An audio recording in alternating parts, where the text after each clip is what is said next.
IBomma Ravi arrest Telugu రాష్ట్రాల్లో చర్చనీయాంశంగా మారింది. అయితే ఐబొమ్మ రవికి సంబంధించి కూడా చాలా మంది సోషల్ మీడియాలో అయితే ఆయనకు సపోర్ట్‌గా అయితే పోస్టులు పెడుతున్నారు. చాలా మంది కూడా ఐబొమ్మ రవికి సపోర్ట్ చేస్తున్నారు. ఈ నేపథ్యంలో ఐబొమ్మ రవికి సంబంధించి కూడా ఆయన పోలీస్ కస్టడీ అయితే ముగిసింది. అయితే మరో కొన్ని కేసుల్లో కూడా పోలీసులు కేసు ఫైల్ చేసి అయితే కస్టడీ కోరే అవకాశం అయితే మనకు కనిపిస్తుంది. అయితే ఇది ప్రస్తుతం మనతో పాటు ఐబొమ్మ రవి తరపున వాయిస్తున్న సివి శ్రీనాథ్ గారు మనతో ఉన్నారు. ఐబొమ్మ రవి కేసు ఎక్కడి వరకు వచ్చింది? బెయిల్ పిటిషన్ ఎక్కడి వరకు వచ్చింది? ఆయన అడిగి తెలుసు. High sir. నమస్తే అండి. చూస్తున్నారు సార్, రవికి సంబంధించి కూడా సోషల్ మీడియాలో వచ్చి చాలా మంది సపోర్ట్ చేస్తున్నారు. సో రవికి సంబంధించి బెయిల్ పిటిషన్ వేసినారని చెప్పారు. సో ఎక్కడి వరకు వచ్చింది సార్ ప్రాసెస్?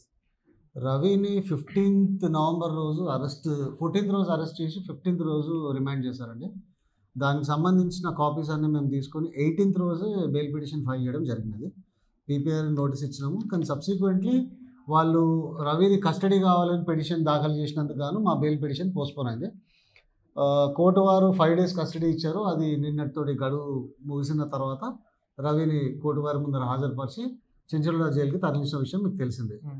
ఇవాళ యాక్చువల్లీ పోలీస్ వాళ్ళు కౌంటర్ వేస్తే ఆర్గ్యుమెంట్ అయ్యే సిచ్యువేషన్ ఉంది. ఇప్పుడు 2:30 అయింది, మరి ఇంకా మాకైతే కౌంటర్ కాపీ ఇవ్వలేదు. కానీ పోలీసు వాళ్ళు ఇంకొక వారం రోజులు మాకు ఇంకా అడిషనల్ టైం కావాలి కస్టడీ, కానీ ఇవాళ కాపీ ఇచ్చినారు. సో దానికి సంబంధించిన కౌంటర్ మేము రెడీ చేస్తున్నామండి. సార్, ఇప్పుడు రవిపై ఎలాంటి కేసు నమోదైంది? ఏ సెక్షన్ల కింద కేసు నమోదైంది?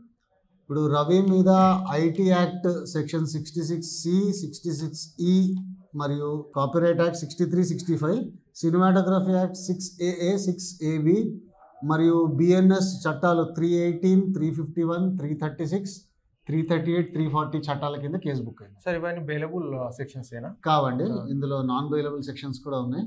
ఇందులో 338 up to 10 years శిక్ష ఉంది కాబట్టి ఇందులో జడ్జి గారు రిమాండ్ కూడా తీసుకున్నారు.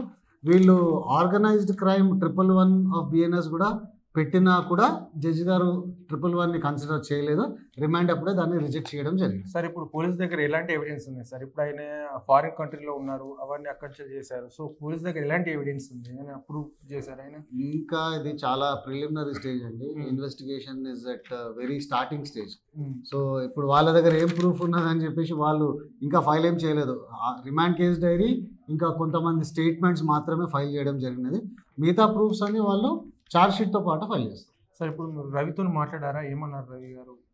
రవి గారు కేసు గురించి మేము డిస్కస్ చేసినాము. క్లయింట్కి అడ్వకేట్ మధ్యలో అయిన సంభాషణ బయట చెప్పకూడదు. ఓకే. సో ఆయనకు బెయిల్ వచ్చే అవకాశం ఉంది? ఎన్ని రోజులలో వచ్చే అవకాశం?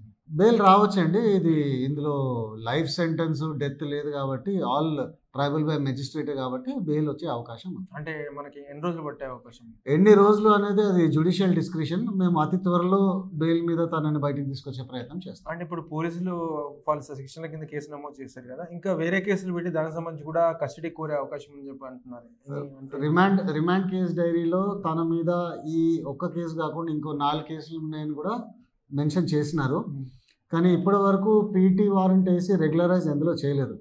అందుకే మేము అన్ని కేసెస్లలో 15th నవంబర్ నుంచే తనని రిమాండ్లో ఉంచి పరిగణించాలని చెప్పేసి కోర్టు వారి ముందర ఒక మెమో ఫైల్ చేసినాము.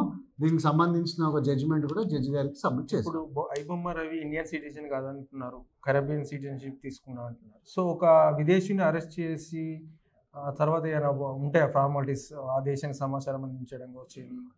ఆయన ప్రస్తుతానికి సెయింట్ కిట్స్ అండ్ నేవీస్కి సంబంధించిన దేశస్థుడు, తర్వాత సిటిజన్షిప్ తీసుకున్నాడు. బట్ ఈ ఆల్సో హ్యాస్ ఓసిఐ. ఓసిఐ అంటే overseas citizen of India. So తనకి ఇదేం వర్తించదు. సో అంటే బెయిల్కి సంబంధించి కూడా పోలీసులు అంటే ఏం ఫైల్ చేసే అవకాశం ఉంది కౌంటర్కి సంబంధించి? అది వస్తే కానీ నేను చూసి చెప్పలేనండి. ఇప్పుడు ఏం వస్తుంది, వాళ్ళు ఏం ఫైల్ చేస్తారు అనేది ఇప్పుడు నేను చెప్పలేను. Okay, thank you sir. చూసారుగా, ఐబొమ్మ రవికి అయితే బెయిల్ ఖచ్చితంగా వస్తుందని చెప్పేసి కూడా సివి శ్రీనాథ్ గారు చెప్తున్నారు. ఎందుకంటే ఇవన్నీ ఏంటంటే సెక్షన్లన్నీ కూడా అంటే లైఫ్ సెంటెన్స్ కాదు అని చెప్పేసి కూడా చెప్తున్నారు. ఈ నేపథ్యంలో ఆయనకు బెయిల్ త్వరలో వచ్చే అవకాశం ఉందని చెప్పేసి కూడా లాయర్ సివి శ్రీనాథ్ గారు చెప్తున్నారు.